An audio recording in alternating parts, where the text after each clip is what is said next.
Hey everyone, welcome to angels tarot. आज हम reading करने वाले हैं आपके पार्टनर की करंट फीलिंग्स क्या हैं, वो आपको लेकर क्या सोच रहे हैं, क्या चल रहा है उनके मन में आपको लेकर।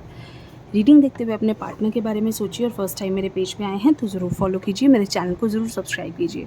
ये कलेक्टिव रीडिंग है, टाइमलेस रीडिंग है, सभी ज़ोडिक साइन वालों के लिए है, सभी एज ग्रुप वालों के लिए है, मेल फीमेल सभी के लिए है। आप कभी भी इस रीडिंग को देखेंगे आप इससे रेजोनेट कर सकते हैं एंड अगर रीडिंग आपसे रेजोनेट होती है तो प्लीज़ मेरे चैनल को ज़रूर सब्सक्राइब कीजिए।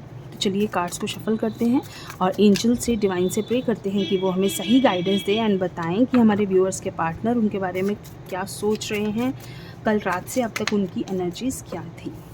ठीक है, इस वक्त तक आपको लेकर उनके मन में क्या चल रहा है। Third card is page of cups, 6 of swords, tower, okay, and 8 of cups. ठीक है, energy of the deck 7 of pentacles. तो मैं आपको दिखाती हूँ कार्ड्स। ठीक है, ये हमारे कार्ड्स हैं, होप आपको विजिबल होंगे। मुझे आपके पार्टनर की एनर्जीज़ आज काफ़ी लो लग रही हैं। ऐसा लग रहा है आज ना एक्चुअली क्या है, पास्ट की एनर्जीज़ ज़्यादा हैं आपके पार्टनर में। इमोशनली बहुत ज़्यादा वीक कल रात से वो अब तक रहे हैं। ऐसा लग रहा है कि उनको काफ़ी होता है ना, कई बार हम बहुत लो फील करते हैं, ऐसा लगता है कि कुछ भी अच्छा नहीं लग रहा है। हर वक्त एक हम अलग से जोन में रहते हैं, जैसे सब कुछ बिखर गया हो, सब कुछ टूट के बिखर गया हो। बहुत सारा दुख हम बहुत वक्त से समेटे चले आ रहे होते हैं, मन में बहुत सारा दुख होता है, बहुत सारी चीज़ें होती हैं, हम किसी से कह नहीं पा रहे होते हैं और हम अपने आप को बहुत कंट्रोल कर लेते हैं। वो वाली चीज़, ये मैं एक एग्जांपल लेकर अपने ऊपर बता रही हूँ कि ऐसा होता है। वही एनर्जीज़ आज आपके पार्टनर की मुझे दिख रही हैं, जैसे बहुत वक्त से खुद को कंट्रोल किया हुआ था, अपने मन में बहुत कुछ रखा हुआ था, लेकिन ऐसा लग रहा है कि कल रात से अब तक बहुत रोए हैं, बहुत परेशान हुए हैं। जैसे होता है ना, इंसान लास्ट में आके ब्लास्ट हो जाता है अंदर से। कितनी फीलिंग्स आप किसी से कह नहीं पा रहे हो, बोल नहीं पा रहे हो, मन में इतना कुछ है, वो कभी ना कभी आके कहीं कुछ तो होगा। मतलब इंसान या तो रोएगा या उसे कोई ऐसी, मतलब मन से हर चीज़ वो बह के निकलेगी, कुछ तो होगा। तो वही उनके साथ कल रात हुआ है। वो बहुत डिस्टर्ब थे, बहुत परेशान थे अब तक। ठीक है, अब जो है मुझे ऐसा लग रहा है अट्रैक्शन आपकी तरफ बहुत ज़्यादा बढ़ा हुआ है। आपको लेकर ना काफ़ी ज़्यादा मन में एक अट्रैक्शन है, जैसे एक खिंचाव है कि हाँ, उस इंसान की याद आ रही है, उसकी तरफ जाना है, उस इंसान की ओर जाना है। बहुत कुछ हो गया, कैसे हो गई ये सब कुछ, हर चीज़ की क्लैरिटी मन में चल रही है कि इतना मेरे जीवन में बड़ी प्रॉब्लम कैसे आ गई, इतना कुछ हम दोनों के बीच में कैसे अलग हो गए हम। नो कॉन्टैक्ट सिचुएशन मैं कह सकती हूँ कि बहुत सारे लोगों के बीच में होगा।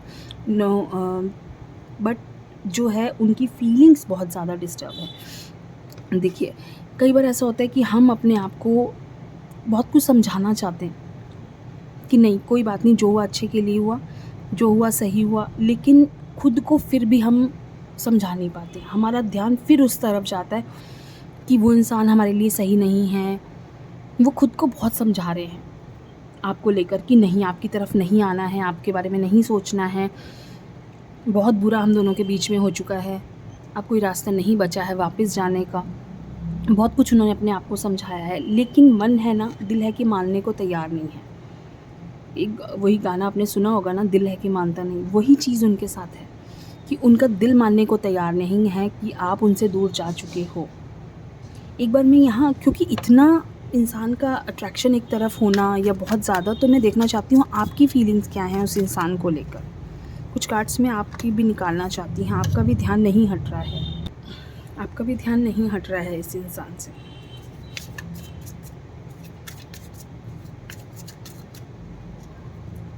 यहाँ से card 7 of pentacles, chariot, hangman and king of pentacles, king of cups. वही मैंने कहा ना, मैं आपकी कार्ड्स में निकालना चाहती थी। मैं ये देखना चाहती हूँ कि इतना आपकी तरफ क्यों उनका अट्रैक्शन बढ़ रहा है, क्योंकि आपकी एनर्जीज़ ने उन्हें बहुत ज़्यादा अपनी तरफ खींच रही हैं। आप बहुत ज़्यादा उनके बारे में सोच रहे हैं, आप उनको मैनिफेस्ट कर रहे हो। जब हम किसी को बहुत ज़्यादा मैनिफेस्ट करते हैं, मीन्स उसके बारे में बहुत ज़्यादा सोचते हैं ना कहीं वो इंसान हमारे से, हमें सोचे बिना मजबूर हो जाता है कि वो उसका ध्यान हमारी तरफ ना जाए। वही आपके पार्टनर के साथ हो रहा है। मीन्स कि आप उनको इतना ज़्यादा मैनिफेस्ट कर रहे हो, आप उनके बारे में इतना ज़्यादा सोच रहे हो कि वो आपके बारे में सोचे बिना नहीं रह पा रहे हैं, और वो जितनी उनके अंदर आपको लेकर इमोशंस थे ना, वो सारे बाहर आ रहे हैं इस वक्त। कल रात से अब तक वो सारे इमोशंस उनके बाहर आए। क्यों? क्योंकि आप उनको अपनी तरफ खींच रहे हो मैनिफेस्ट करके। आप बहुत ज़्यादा उनके बारे में सोच रहे हो, हर वक्त प्रे कर रहे हो, हर वक्त आप उनको चाह रहे हो कि वो इंसान आपकी लाइफ में वापस आ जाए। तो वो चीज़ कहीं ना कहीं उनको परेशान कर रही है। वो यादें जो आप दोनों के बीच में टावर मोमेंट से पहले थी, वो उनको बातें बहुत ज़्यादा याद आ रही हैं। कैसे आप दोनों ने एक साथ अच्छा वक्त बिताया। कन्फ्यूज़्ड आप भी हो, आप अपनी लाइफ में एकदम कहते हैं ना हार चुके हो। आपको लगता है कि पता नहीं कभी ये रिश्ता वापस से जुड़ेगा कि नहीं। आप चाहते हो कि ये रिश्ता जुड़े, इसीलिए आप इतना मैनिफेस्ट कर रहे हो। बट कहीं न कहीं एक मन में डर तो है आपके। आपको बहुत ज़्यादा घबराहट है इस चीज़ की कि ये रिश्ता वापस आ जाए, हम दोनों फिर से एक हो जाएँ, हम दोनों का रिश्ता फिर से सही हो जाए। बट ओवरऑल जो है, मुझे लगता है कि आप दोनों के बीच में ना एक कॉन्टैक्ट ख़त्म हो गया है। आप दोनों ने बिल्कुल कॉन्टैक्ट का रास्ता नहीं छोड़ा है कि एक दूसरे से बात कर सकें, वापस आने का रास्ता आप दोनों ने बिल्कुल ख़त्म कर दिया। तो वो जो प्रॉब्लम है ना आज आप दोनों के बीच में, आपको दो वापस नहीं जुड़ने दे रही है। एक रास्ता बीच में ज़रूर खुला रखना चाहिए कि एटलीस्ट एक दूसरे को हिम्मत करके मैसेज कर सको, कॉल कर सको। बहुत वर्स्ट कंडीशन आप दोनों के बीच में हुई होगी डेफ़िनेटली। तो वो बट इस वक़्त जो है ना, वापस आने वाली पूरी प्रॉपर मुझे यहाँ कंडीशन दिख रही है, क्योंकि आप मैनिफेस्ट कर रहे हो, वो परेशान हो रहे हैं, वो आपके बारे में सोचे बिना नहीं रह पा रहे। जिस इंसान से इतना प्यार होता है ना, तो एक रास्ता ज़रूर हम दोनों को, हमें जिस अपने पार्टनर के साथ एक ऐसा ज़रूर वो रखना चाहिए कि हाँ, हम जब चाहें वापस आ सकें। ये इंसान मेरा अपना है और ये कभी भी मुझे छोड़ के नहीं जाएगा। आप दोनों के बीच में वो कंडीशन मुझे फ़िलहाल ऐसा लग रहा है कि, बट अब मुझे लग रहा है कि बनती हुई दिख रही है। बहुत जल्द आप दोनों के बीच में एक मुझे रियूनियन के चांसेस भी दिख रहे हैं। ठीक है? क्योंकि यहाँ दोनों ही पार्टनर एक दूसरे के लिए तड़प रहे हैं। जहाँ तड़प होती है वहाँ रिश्ता वापस ज़रूर जुड़ता है। तो यहाँ बहुत अच्छी कंडीशन दिख रही है, मुझे बनती हुई दिख रही है। तो कोशिश कीजिए कि कोई एक उम्मीद आप ज़रूर बना के रखिए कि आप दोनों फिर से मिल सकें। तो कैसी लगी आपको ये छोटी सी रीडिंग, आप सबके लिए ज़रूर बताइए। थैंक यू सो मच, खुश रहिए।